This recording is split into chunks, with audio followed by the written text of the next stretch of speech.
Quero cumprimentar a todos com a paz do Senhor, nosso Deus. Quem vos fala é o pastor Paulo Delanhese, São Paulo, Jundiaí. Estamos aqui no nosso momento do nosso resumo da nossa escola bíblica.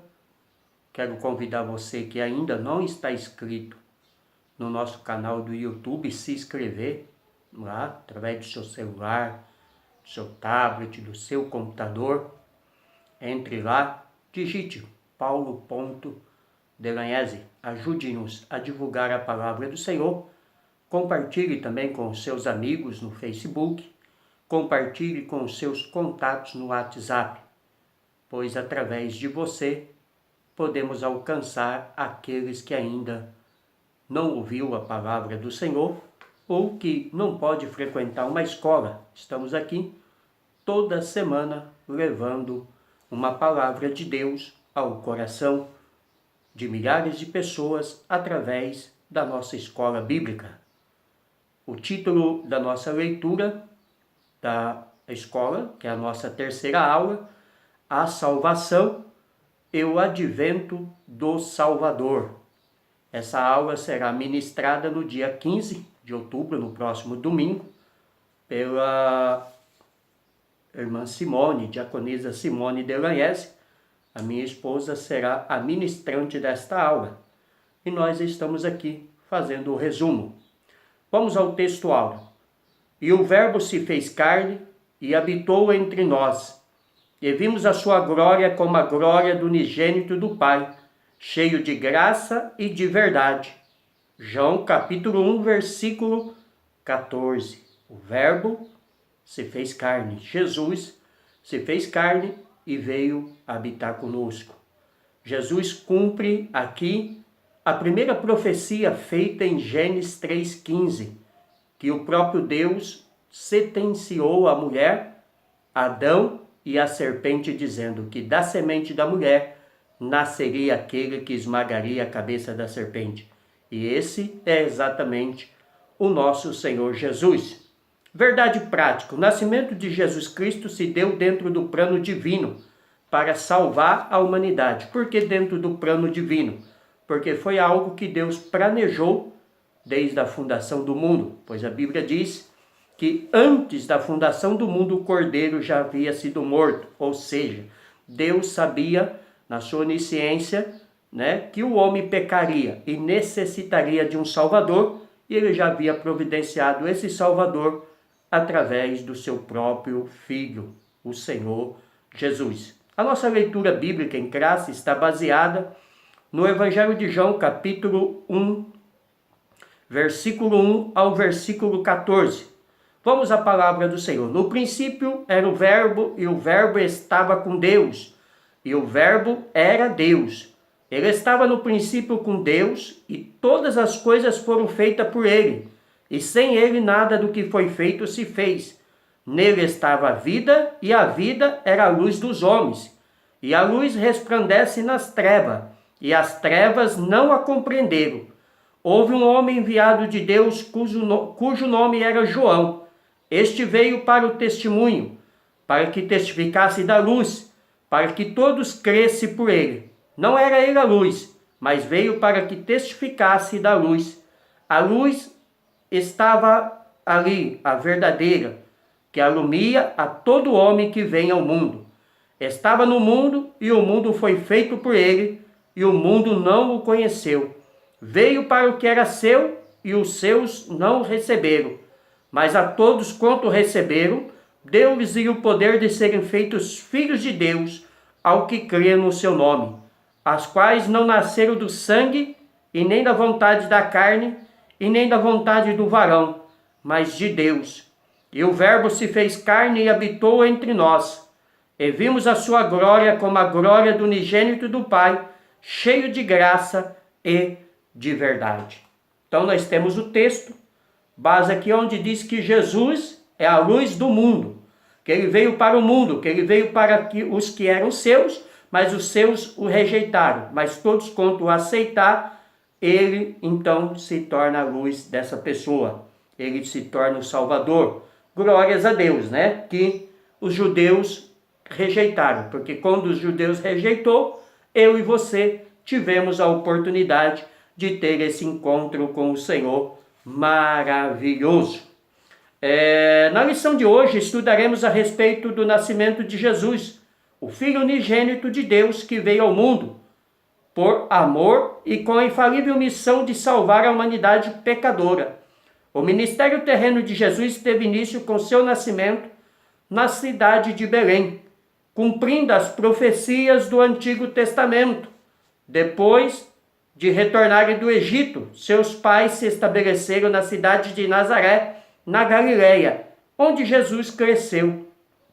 Jesus se fez homem, deixou parte da sua glória, humilhou e se fez maldição por nós, para que pudéssemos ter comunhão com o Pai e então ter direito legal à vida eterna. Como homem perfeito, Jesus é o nosso exemplo em todas as esferas da vida.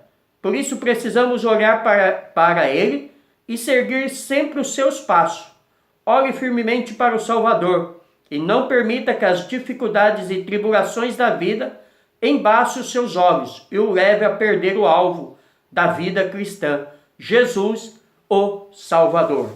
Então a salvação, ela está unicamente na pessoa de Jesus. Só Jesus pode salvar, só Jesus pode nos levar ao céu, só Jesus pode interceder diante de Deus pelo pecador. Não existe ninguém que tem esse direito. Não existe ninguém que está no céu desde Adão e Eva. Todos morreram e estão aguardando o arrebatamento da igreja.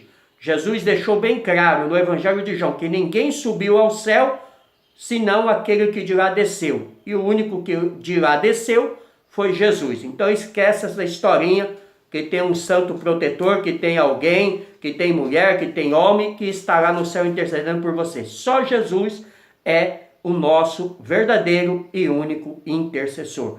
Introdução. Deus não abandonou o ser humano no pecado. Por isso o nascimento de Jesus marca o início de uma nova era para a humanidade, em que a promessa de perdão e de salvação por intermédio de sua encarnação posterior, crucificação e morte, foi efetuada por ele na cruz a fim de nos redimir. Então Deus não nos abandonou no pecado. O homem pecou, o homem desobedeceu ao Senhor.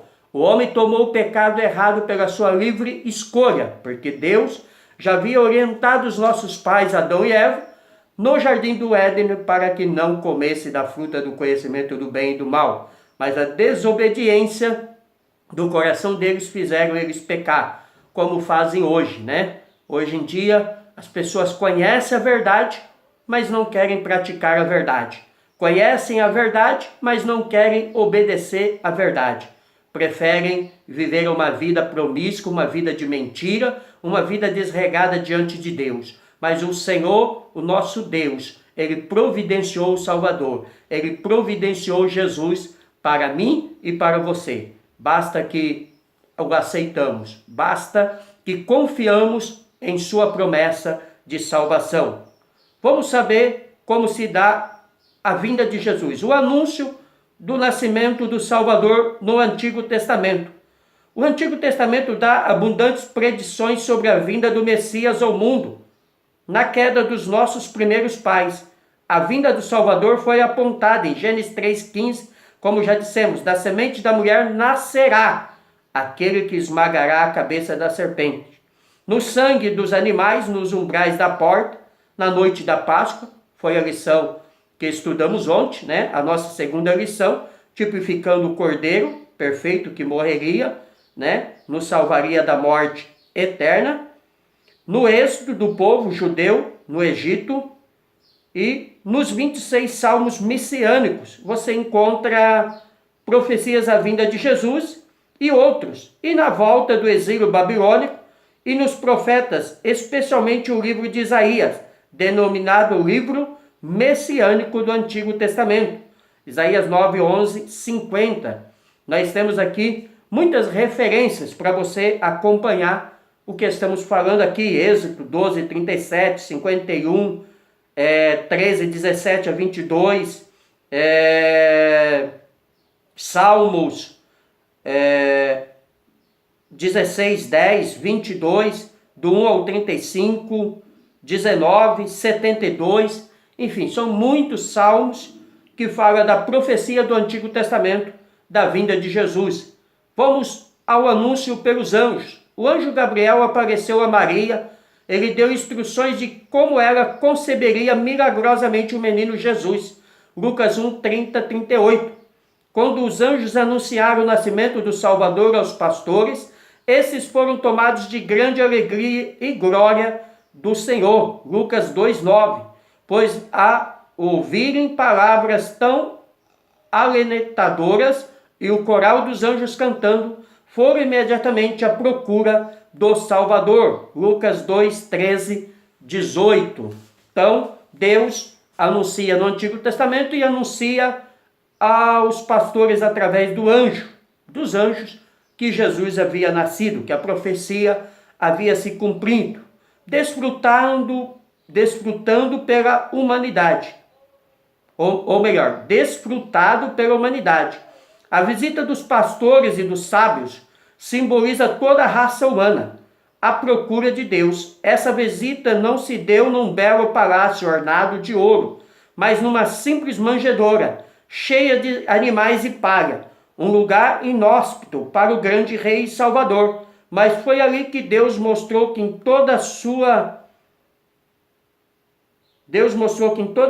singeleza e simplicidade, quando foi ao encontro do homem pecador, uma vez perdido e entregue ao opróbrio do pecado. João 1, 9. Então, Jesus, sendo rei, sendo salvador, não nasceu no palácio.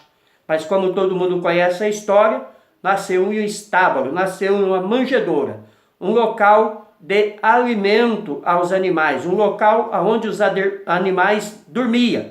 Deus providenciou esse lugar para encontrar com o homem pecador. Subsídio teológico deste primeiro tópico nos diz que no Evangelho de João temos um retrato inagualável de nosso Senhor. Ele é tão precioso quanto os retratos dos outros evangelhos, apesar de suas diferenças em estrutura e propósito. Ele nos lembra que em Jesus Cristo, Deus não só revelou aos judeus como seu Messias, aos romanos como seu homem de ação ideal, mas aos gregos como verdadeiro modelo de humanidade. Em Jesus Cristo, Deus revelou em seu Filho como absolutamente a única resposta para as necessidades mais profundas e universais de uma humanidade perdida. No princípio era o Verbo, João 1. É provável que João conscientemente tenha duplicado as palavras de Gênesis 1:1. No princípio, Deus. O princípio, em cada caso, nos transporta para o passado, além da criação, em uma eternidade que só era habitada por Deus, o agente ativo em todas as coisas que existia como Deus e com Deus. Isto enfatiza no texto pelo uso do termo em era e estava. João usa esses três termos 3 vezes neste versículo. O tempo imperfeito do verbo, emi, em vez de uma forma do verbo egemeneto, emi simplesmente descreve a existência contínua. Ageneto significa tornar-se. No princípio, o verbo, como Deus, já desfrutava a existência infinita, sem início e sem fim. A tradução exibe o sentido deste verbo, quando ele traduz a frase seguinte: Deus tinha o verbo morando consigo. Ou seja, ele já existia. Essa historinha aí que bate nas suas portas durante o dia, as testemunhas de Jeová dizendo que Jesus é criatura, é o maior absurdo. Jesus já existia com Deus eternamente, tá? Isso tem que ficar bem claro. Esse aqui é o ponto fundamental da doutrina cristã, da salvação em Jesus, e não podemos errar nessa questão. A encarnação. Quando na plenitude dos tempos, Gálatas 4:4, o anjo Gabriel comunicou a Maria que ela seria o instrumento da encarnação de Jesus, disse-lhe: em teu ventre conceberás e darás à luz um filho, e porás-lhe o nome de Jesus. Lucas 1,31. Jesus, o Deus bendito eternamente, Romanos 9,5, fez-se homem. Esse mistério chama-se encarnação. A Bíblia diz: grande é o mistério da piedade, aquele que se manifestou em carne. 1 Timóteo 3,16. A doutrina da encarnação de Jesus excede tudo o que o entendimento humano possa compreender. Porém, desse milagre depende a substância do Evangelho e a doutrina da redenção. Então, a encarnação, a vinda de Jesus no ventre de Maria, ainda virgem, mostra a conexão de salvação que Deus fez através desta jovem à humanidade. A concepção do Salvador, um plano concebido desde a fundação do mundo. Jesus Cristo é o Cordeiro de Deus que foi morto desde a fundação do mundo, Apocalipse 13:8. Pois antes do homem pecar, o Pai, em sua presciência, já havia provido um Salvador. Isso significa que quando o ser humano pecou, Deus não foi pego de surpresa. Entretanto, em seu eterno amor pela humanidade, o Altíssimo havia planejado o resgate dos pecadores, mediante o advento da promessa de seu Filho, Jesus Cristo. Apocalipse 13:8. Então, a concepção do Salvador é que Deus, como já dissemos antes, planejou a salvação do homem nos seus mínimos detalhes. Deus, ele nunca é pego de surpresa. Quando o homem pecou, Deus sabia que o homem iria pecar. Talvez alguns céticos até digam: mas por que então Deus não evitou todo esse problema? Por que Deus então não evitou que o homem não pecasse? A resposta é bem simples. Nós fomos criados com livre arbítrio, ou seja, com livre escolha de decisão. Nós não fomos criados como robô. Nós não fomos criados como uma marionete na mão do Senhor. Não, Deus nos deu a livre escolha de escolhermos ser salvo, de escolhermos a Deus ou não. A escolha é minha, a escolha é sua. Deus, ele providenciou a salvação, mas é eu que decido se você é salvo. Deus não lança ninguém no inferno. Isso tem que ficar bem claro.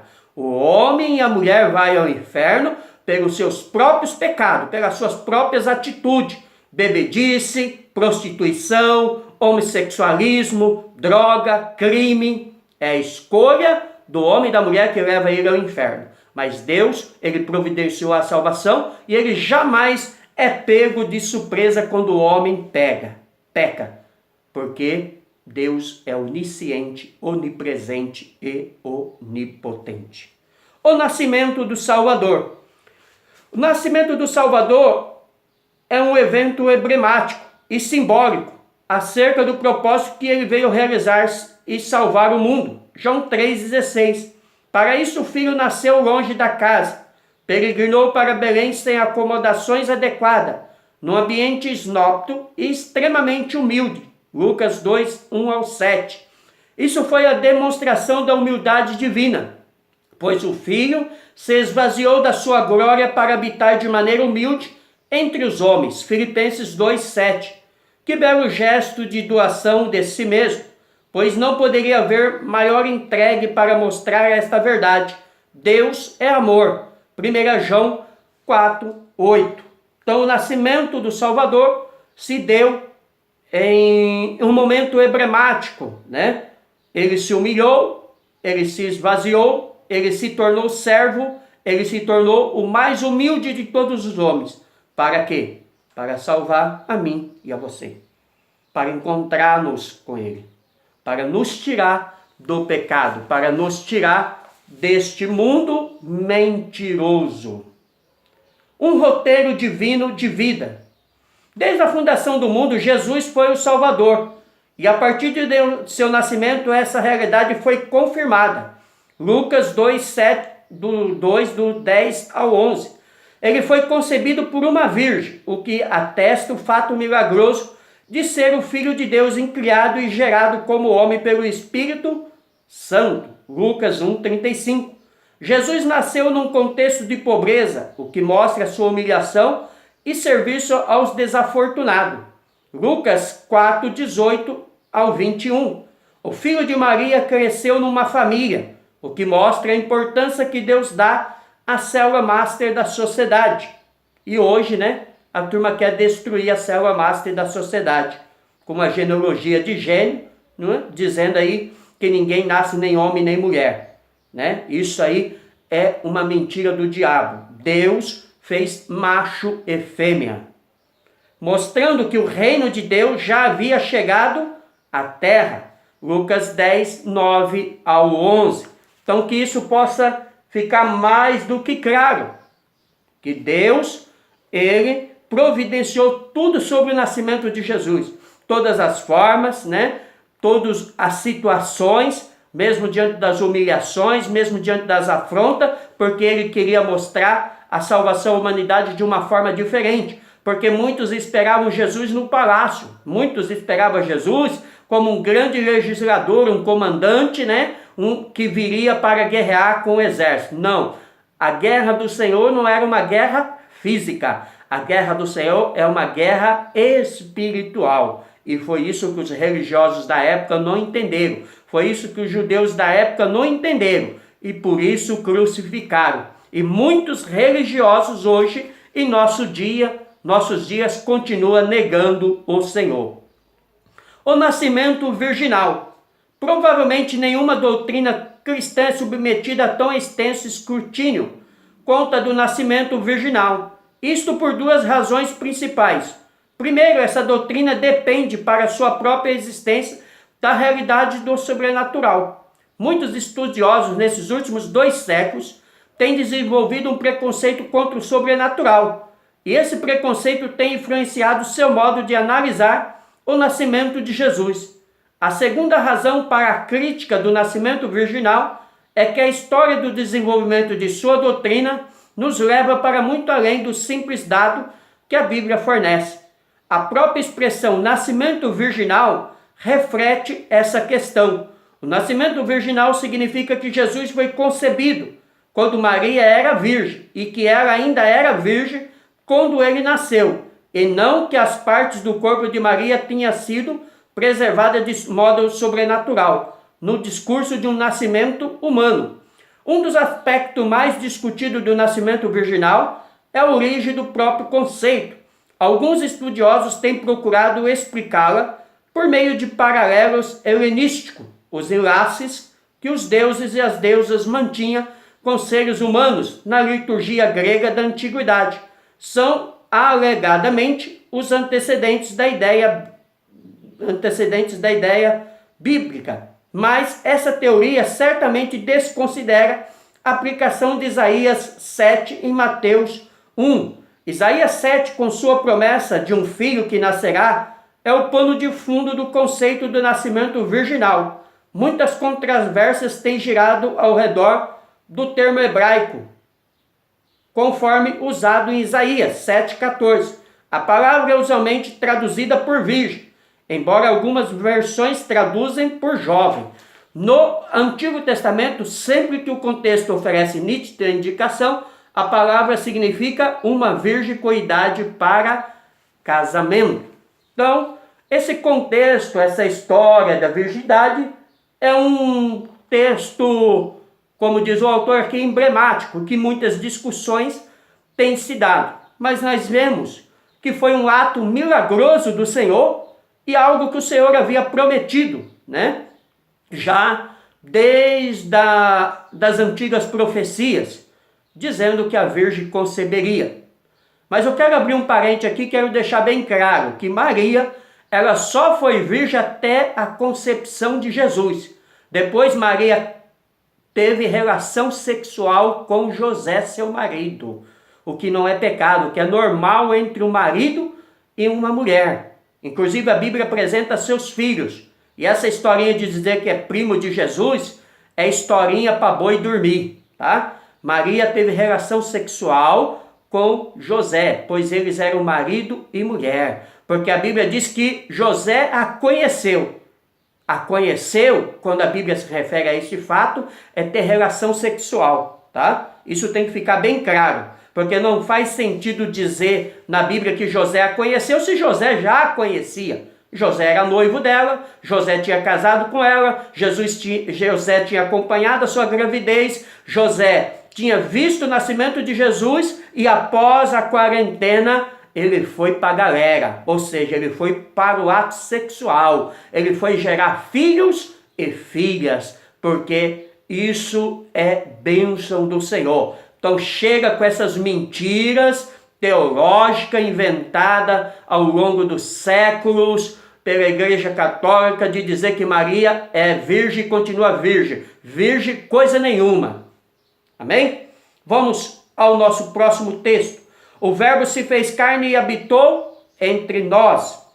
A encarnação, Verbo. A Bíblia afirma reiteradas vezes que o Filho de Deus se tornou carne. 1 Timóteo 3,16, 1 João 4,2, 2 João versículo 7, 1 Pedro 3,18, 4,1. Ou seja, uma pessoa inteira de carne e osso, em pleno uso de suas funções psíquicas. Sobre isso, o apóstolo Paulo escreveu que Jesus realizou a reconciliação no corpo da sua morte. Colossenses 1, 21, 22. Isto quando se fez carne e habitou entre nós homens, assumiu a humanidade juntamente com as fragilidades próprias dela. Por esse motivo, as Escrituras revelam que o nosso Senhor chorou em público, João 11:35, admitiu perdas e sentiu saudade, João 11:36, experimentou dor, Mateus 27:50, sentiu tristeza de morte, Mateus 26:38, sentiu-se cansado, João 4:6, teve sede, João 19:28, teve dificuldades familiares, João 7:3-5, foi tido como louco, Marcos 3:21, mostrou que a privacidade e a oração são períodos essenciais para a sobrevivência espiritual, Marcos 1:35, 6:30 ao 32, 45, 46, Lucas 5:16. Então, a encarnação do Verbo, mostra as duas naturezas de Jesus, a natureza divina e a natureza humana. Essa é uma das nossas mensagens que já pregamos aí em alguns lugares, aonde o Senhor tocou ao nosso coração. A humilhação do servo. A humilhação de Jesus teve início com o esvaziamento de sua glória para tornar a forma de servo e culminou com o sofrimento na cruz, Filipenses 2:7-8. Sua humilhação está relacionada aos seus sofrimentos, como ao ser perseguido, desprezado pelas autoridades, discriminado, João 1:46, silenciado diante de seus acusadores, açoitado impiedosamente, injustamente, julgado diante de Pilatos e Caifás e finalmente morto. Assim se cumpriu cada detalhe da profecia a respeito do servo sofredor. Isaías 53, que é um dos capítulos messiânicos, bem declarado, é uma das partes do Antigo Testamento que mais mostra todos os detalhes da vida de Jesus, todo o seu sofrimento, toda a sua angústia, para quê? Para salvar a mim e a você, para nos dar o direito de ter a salvação. E a humilhação, porque Jesus sofreu coisas terríveis. Por mais que os filmes mostrem as angústias que a gente vemos e ficamos chocados, aquilo ali é muito pouco perto do que o Senhor sofreu. E sabe por quê? Por mim e por você, que está me ouvindo agora no nosso canal do YouTube. Esse sofrimento foi por mim e foi por você. É hora de darmos valor a isso. É hora de respeitarmos e mudar as nossas atitudes e a nossa vida.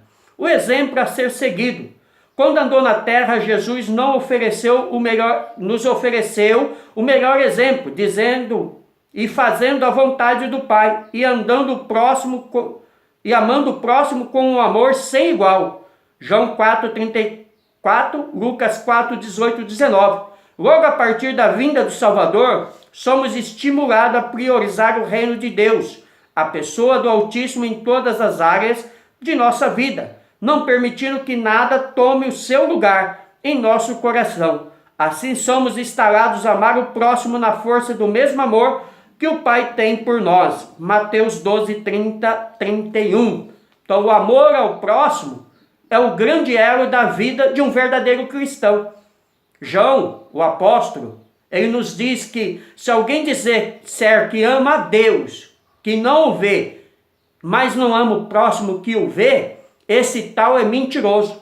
Esse amor é falso. Porque as pessoas dizem que ama a Deus, mas calunia o seu irmão, não cumprimenta, bloqueia às vezes no Zap, no Facebook, né? Porque hoje estamos falando da mídia social, né? Faz discriminação, às vezes só cumprimenta por obrigação na igreja. Essa pessoa ela é mentirosa, ela é falsa. Por quê? Não tem como não ter amor pelo próximo, não tem como não conviver com o próximo, ainda que o próximo tenha errado, ainda que o próximo tenha pecado, né? Porque todos nós somos falhos e somos sujeitos a errar. Nós temos que perdoar, porque a Bíblia diz que devemos perdoar 7 vezes 70. 70 vezes 7. Isso é 490 vezes. E isso é por dia. Tá? Não é a vida toda não. Se você não consegue perdoar o seu irmão que errou por você, Deus também não te perdoará. Se você não consegue amar o seu irmão que errou e diz que ama a Deus, você é mentiroso. Quem fala isso? Pastor Paulo Delanhese? Não. A palavra de Deus. Amém? Vamos ao verbo que se fez carne. Ao encarnar, Cristo tornou-se o mestre perfeito. A vida de Jesus nos permitiu perceber como Deus pensa e, por conseguinte, como devemos pensar. O homem perfeito, Jesus, é o modelo de que devemos tornar-nos.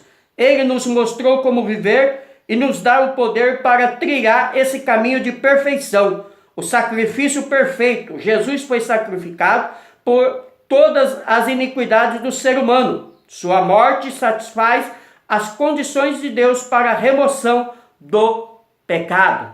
Então, Cristo cumpre tudo aquilo que precisa se cumprir. Conclusão: as boas novas do Evangelho se materializaram em Jesus, quando de seu nascimento em Belém. Sua obra salvadora foi profetizada ao longo de todo o Antigo Testamento, anunciada pelos anjos aos pastores e ecoa de forma abrangente por todo o universo. Ele se encarnou e se humilhou, e finalmente triunfou gloriosamente mediante a sua ressurreição, para assim nos garantir a salvação. Então, Cristo é a salvação para a sua vida. Amém? Deus abençoe a todos. Pastor Paulo Delanhese, São Paulo, Jundiaí. Não está inscrito ainda no nosso canal do YouTube? Se inscreva.